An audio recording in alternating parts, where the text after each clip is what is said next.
नमस्कार। दिवाली का मौसम हो या कोई भी त्योहार, मिठाइयों के बिना अधूरा सा लगता है। और बंगाली मिठाइयों की बात हो तो संदेश का नाम सबसे पहले आता है।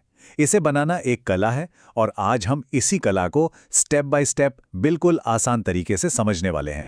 जब हम भारतीय मिठाइयों के बारे में सोचते हैं तो असल में हम उन कारीगरों के बारे में सोच रहे होते हैं जिनके हाथों में जादू होता है। शेफ कुणाल कपूर के ये शब्द बिल्कुल सही हैं। कितनी कमाल की बात है कि बहुत कम चीजों से इतनी लाजवाब मिठाई बन जाती है। सच में यकीन करना थोड़ा मुश्किल है ना, कि सिर्फ 3 चीजों से, दूध, चीनी और थोड़ा सा सिरका, एक ऐसी मिठाई बन सकती है जो मुंह में घुल जाए। यही तो भारतीय मिठाइयों का असली जादू है, सादगी में छुपा स्वाद। तो आज का हमारा सफर कैसा रहेगा? सबसे पहले हम समझेंगे कि सही शुरुआत कितनी जरूरी है। फिर हम दूध से छेना बनाने की कला सीखेंगे। उसके बाद देखेंगे कि कैसे वो छेना एक चिकने स्वादिष्ट संदेश में बदलता है। और आखिर में शेफ के कुछ खास राज भी जानेंगे। चलिए शुरू करते हैं। संदेश का सारा जादू एक ही चीज पे टिका है और वो है दूध। और जैसा कि हम आगे देखेंगे, कोई भी दूध इस्तेमाल कर लेने से बात नहीं बनेगी। सही दूध का चुनाव करना ही पहली और सबसे जरूरी सीढ़ी है। तो सवाल ये उठता है कि गाय का दूध ही क्यों, भैंस का क्यों नहीं? देखिए, सारा खेल फैट का है। गाय के दूध में फैट कम होता है, जिससे जो छेना बनता है वो बहुत सॉफ्ट, एकदम मुलायम होता है। यही मुलायमियत हमें संदेश के लिए चाहिए। भैंस के दूध का छेना थोड़ा घना और भारी होता है, जो दूसरी मिठाइयों के लिए तो ठीक है, पर संदेश के लिए नहीं। अच्छा, तो दूध तो चुन लिया। अब बारी है उस पहले और सबसे जरूरी बदलाव की, मतलब दूध को छेना में बदलने की। यही इस मिठाई की नींव है, और अगर नींव मजबूत होगी तो मिठाई भी लाजवाब बनेगी। ये 4 कदम है और हर कदम बहुत जरूरी है।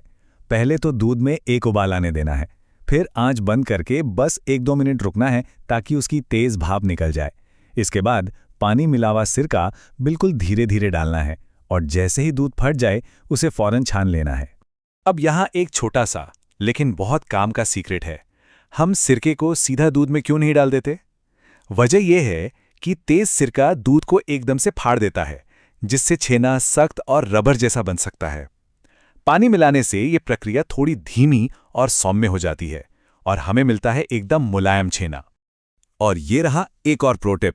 जैसे ही छेना और हरा पानी अलग अलग दिखने लगें, उसमें तुरंत ठंडा पानी डाल दीजिए। ऐसा क्यों? क्योंकि छेना अभी भी गर्म है और अंदर ही अंदर पक रहा है। ठंडा पानी उस पकने की प्रक्रिया को फौरन रोक देता है, जिससे छेना अपनी नमी और मुलायमियत नहीं खोता। अब अगला काम है छेने को एक मलमल के कपड़े में छानना और उसका सारा पानी अच्छे से निचोड़ देना।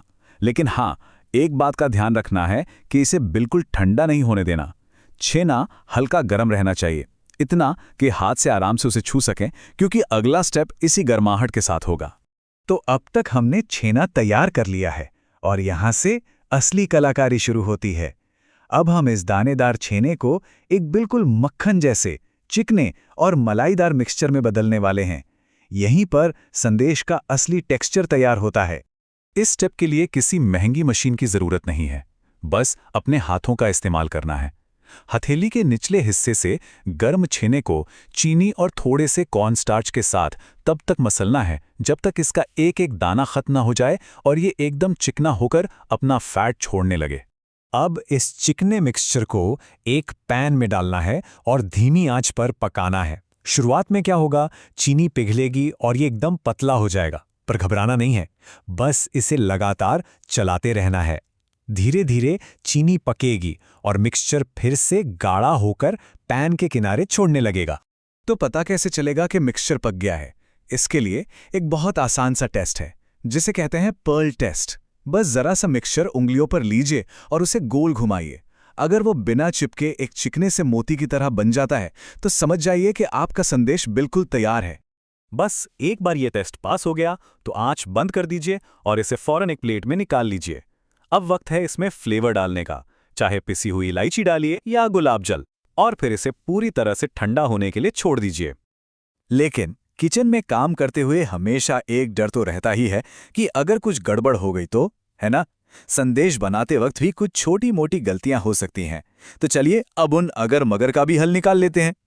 तो अब आते हैं उन जरूरी बातों पर, उन सीक्रेट्स पर जो शेफ कुणाल ने बताए हैं। ये वो गोल्डन रूल्स हैं जो गारंटी देंगे कि संदेश हर बार परफेक्ट ही बनेगा। इन नियमों को बस याद रखना है। पहला, मुलायम संदेश के लिए हमेशा गाय का दूध। दूसरा, सिरके को हमेशा पानी में मिलाकर डालना है। तीसरा, धीमी आंच पर पकाना है ताकि छेना सख्त न हो। चौथा, चीनी ज्यादा हो गई तो मिश्रण बहने लगेगा और वो कभी सेट नहीं होगा। और पांचवां, अगर ज्यादा पका दिया तो वो मुलायम होने के बजाय सूखा और भुरभुरा हो जाएगा। अच्छा, जब मिक्सचर पूरी तरह ठंडा हो जाएगा ना, तो हो सकता है कि ऊपर एक हल्की सी सूखी परत जम जाए। तो उसे शेप देने से ठीक पहले एक बार और हाथ से मसल लीजिए। इससे वो वापस एक जैसा चिकना और मुलायम हो जाएगा। और अब आता है सबसे मजेदार हिस्सा, इसे आकार देना। यहां पर अपनी क्रिएटिविटी दिखा सकते हैं। इसे पारंपरिक सांचों में दबाकर सुंदर डिजाइन बना सकते हैं, छोटे छोटे लड्डू बना सकते हैं, या फिर एक ट्रे में जमाकर बर्फी की तरह भी काट सकते हैं। तो आखिर में ये सिर्फ एक मिठाई की रेसिपी नहीं है ना? ये उस खुशी के बारे में है जो अपने हाथों से कुछ बनाने में मिलती है। एक ऐसी मिठाई जिसमें सामान तो कम लगता है, लेकिन प्यार और कारीगरी भरपूर होती है। तो अब इंतजार किस बात का?